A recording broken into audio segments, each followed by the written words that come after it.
Berkaca bertanya, apa ku buat salah? Kalaupun iya, apa? Hari ini kami akan mempresentasikan materi tentang merancang dan mengelola pemasaran jasa yang akan dibawakan oleh kelompok 11 Manajemen Pemasaran Strategis. Hai semuanya, perkenalkan nama saya Amanda Sylvia, MPM 2105160573. Hai, perkenalkan, nama saya Nurul Hudapia, MPM 2105160528. Di dalam materi ini, saya akan menjelaskan tentang pengertian pemasaran jasa. Apa sih itu pemasaran jasa? Pemasaran jasa adalah kegiatan yang dilakukan untuk menawarkan dan menyampaikan jasa kepada pelanggan dengan tujuan meningkatkan kesadaran merek dan penjualan. Pemasaran jasa juga dapat diartikan sebagai proses perencanaan, pelaksanaan, dan pengawasan kegiatan pemasaran yang dilakukan oleh perusahaan. Pemasaran jasa terdapat dua pengajian, yaitu secara sosial dan secara manajerial. Secara sosial, pemasaran jasa merupakan proses antara individu dan kelompok mendapatkan apa yang mereka butuhkan serta inginkan dengan menciptakan, menawarkan, dan mempertukarkan produk jasa yang bernilai dengan pihak lain. Sedangkan secara manajerial, pemasaran jasa merupakan proses perencanaan, pelaksanaan pemikiran, penetapan harga, promosi, dan penyaluran gagasan tentang produk jasa untuk menciptakan pertukaran yang memenuhi sasaran individu dan organisasi. Adapun ciri-ciri dari pemasaran jasa antara lain yang pertama, ada ketidakberwujudan. Layanan pada dasarnya tidak berwujud layanan, tidak dapat dilihat, dicicipi, dirasakan, didengar, atau dicium sebelum membeli. Hal ini menimbulkan tantangan bagi penyedia layanan untuk menyampaikan kualitas dan nilai-nilai kepada calon pelanggan. Misalnya, salon rambut harus memposisikan dirinya sebagai profesional dan personal, memastikan bahwa lingkungan fisik, perilaku staf, dan kehadiran darinya mencerminkan nilai-nilai yang baik. Yang kedua itu ada keterpisahan. Tidak seperti produk fisik, layanan seringkali diproduksi dan dikonsumsi secara bersamaan, sehingga mustahil untuk memisahkan layanan dari penyedia layanan. Berarti, pengalaman pelanggan dengan layanan terkait langsung dengan interaksi mereka dengan staf dan lingkungan. Misalnya, di restoran, kualitas layanan, suasana, dan lokasi semuanya berkontribusi pada pengalaman bersantap secara keseluruhan. Yang ketiga, ada variabilitas. Kualitas layanan dapat sangat bervariasi, tergantung pada siapa yang menyediakannya, kapan, dan di mana. Variabilitas ini dapat menyebabkan pengalaman pelanggan yang tidak konsisten. Misalnya, kualitas layanan di perusahaan asuransi dapat berbeda, tergantung pada anggota staf mana yang menangani klaim, serta suasana hati, beban kerja, dan pendekatan individual mereka terhadap layanan pelanggan. Yang keempat itu ada jasa bersifat flexibility. Artinya, jasa merupakan komoditas yang tidak tahan lama, tidak dapat disimpan untuk pemakaian ulang di waktu datang, dijual kembali atau dikembalikan. Sebagai contoh, kursi pesawat yang kosong, kamar hotel yang tidak dihuni, atau jam tertentu tanpa pasien di tempat praktik dokter umum akan berlalu atau hilang begitu saja karena tidak bisa disimpan. Selanjutnya itu ada konsep pemasaran jasa. Antara lain yaitu yang pertama, konsep produksi. Konsep ini berorientasi pada produksi dan memaksimalkan produk jasa tersebut dengan efisien serta memaksimalkan jangkauan distribusi produk tersebut kepada masyarakat luas. Yang kedua ada konsep produk.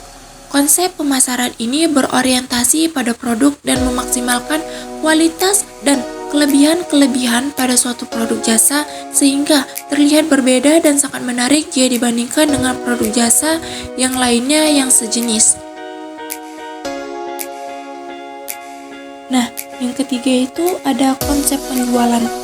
Nah, konsep pemasaran ini berorientasi pada kegiatan penjualan dan promosi dengan gencar sehingga konsumen tersebut baru akan merasa tertarik.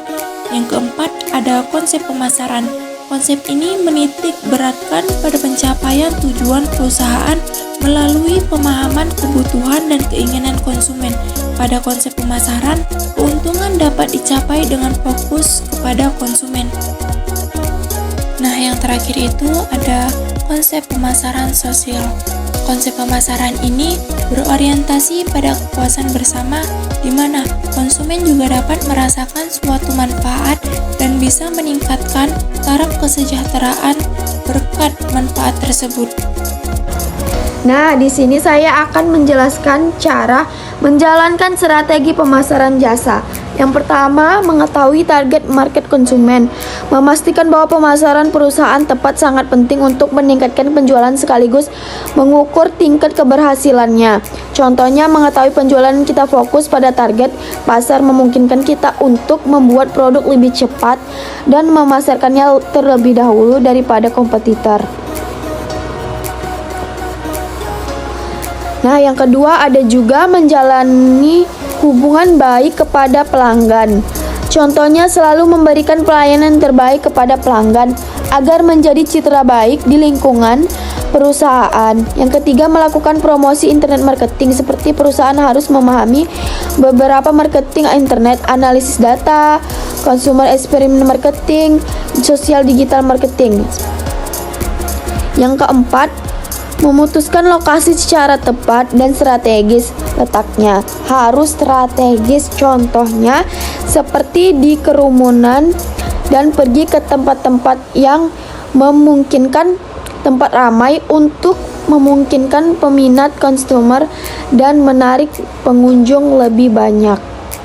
Yang kelima, tetap menjalin promosi secara offline. Selain secara online, kita juga mempromosikan secara mulut ke mulut dengan menarik orang random untuk bergabung dan join di perusahaan kita. Kategori bauran jasa. Yang pertama, barang berwujud murni. Penawaran semata-mata hanya terdiri atas produk fisik. Contohnya sabun, ada juga pasta gigi, dan rokok.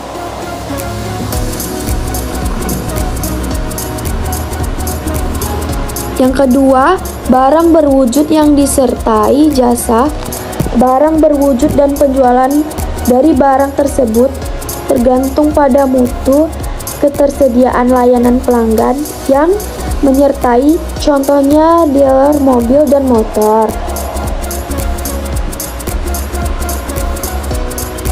Yang ketiga, campuran. Tawaran yang terdiri dari barang dan jasa dengan bagian yang sama. Contohnya, seseorang pergi ke restoran di mana seseorang tersebut mendapatkan makanan dan mendapatkan juga pelayanan dari pelayanannya. Dan yang keempat, ada juga jasa utama yang disertai barang dan jasa yang sangat kecil. Tawarannya dari suatu jasa utama dan disertai oleh jasa atau barang tambahan. Contohnya, penumpang bus membeli tiket jasa perjalanan di mana penumpang itu tidak hanya dapat jasa perjalanan saja, tetapi penumpang juga mendapat makanan selama di perjalanan. Dan yang kelima, ada jasa murni. Tawaran yang benar-benar hanya terdiri dari jasa. Contohnya ada babysitter dan panti pijat. Sini saya akan menjelaskan cara merancang pemasaran jasa. Merancang pemasaran jasa memerlukan pendekatan yang lebih mendalam karena jasa bersifat tidak berwujud, sehingga pelanggan seringkali bergantung pada pengalaman, kepercayaan, dan persepsi nilai untuk memutuskan membeli. Berikut adalah beberapa langkah-langkah penting dalam merancang strategi pemasaran jasa. Yang pertama, menetapkan target pasar, menciptakan layanan yang unggul. Yang ketiga, merancang produk yang tidak berwujud. Yang keempat, menetapkan harga. Yang kelima, mengkonsumsikan nilai layanan. Yang keenam, mengelola hubungan dengan pelanggan. Yang ketujuh, lokasi dan distribusi. Yang kedelapan, proses dan standar operasional. Yang kesembilan, pelatihan karyawan. Oke teman-teman, terima kasih